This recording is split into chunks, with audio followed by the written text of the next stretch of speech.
పల్నాడులో ప్రశాంతమైన వాతావరణం నెలకొందా? ఇప్పటికీ కొన్ని గ్రామాల్లో మారణాయుధాలు బయటపడటంతో ఈ ప్రశాంతత నిజమేనా అన్న అనుమానాలు వ్యక్తమవుతున్నాయి.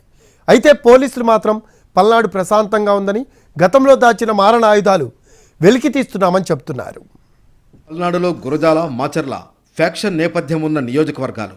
ఈ రెండు నియోజకవర్గాల్లో వరుసగా నాటు బాంబులు, వేటకొడవళ్లు బయటపడడం కలకలం రేపుతోంది. వాస్తవానికి ఎన్నికలకు ముందు పలు సందర్భాల్లో ఈ నాటు బాంబులు, పెట్రో బాంబులు వంటివి స్వాధీనం చేసుకున్నారు పోలీసులు. కానీ ఎన్నికలు గడిచిన 2 నెలల తర్వాత కూడా ఫ్యాక్షన్ గ్రామాల్లో మారణాయుధాలు బయటపడడం, కొన్ని గ్రామాల్లో ఇప్పటికీ ఘర్షణ వాతావరణం చోటు చేసుకోవడం ఆందోళన కలిగిస్తోంది. గతంలో మాచవరం మండలం పిన్నెల్లి గ్రామంలో నాటు బాంబులు బయటపడగా, ఇప్పుడు గురజాల మండలం దైద గ్రామంలో వేటకొడవాళ్లు వెలుగు చూశాయి. మరోవైపు దుర్గి మండలం జంగమేశ్వరపాడులో కూడా నాటు బాంబులు బయటపడ్డాయి. గతంలో ఇదే గ్రామంలో బాంబు దాడులు జరగడంతో ఓ వ్యక్తిని అదుపులోకి తీసుకున్నారు. అతనిచ్చిన సమాచారంతో బాంబును పోలీసులు వెలికితీశారు. మారణాయుధాలు బయటపడుతున్న గ్రామాలన్నీ పక్కా ఫ్యాక్షన్ గ్రామాలు కావడంతో పోలీసులు అలర్ట్ అయ్యారు.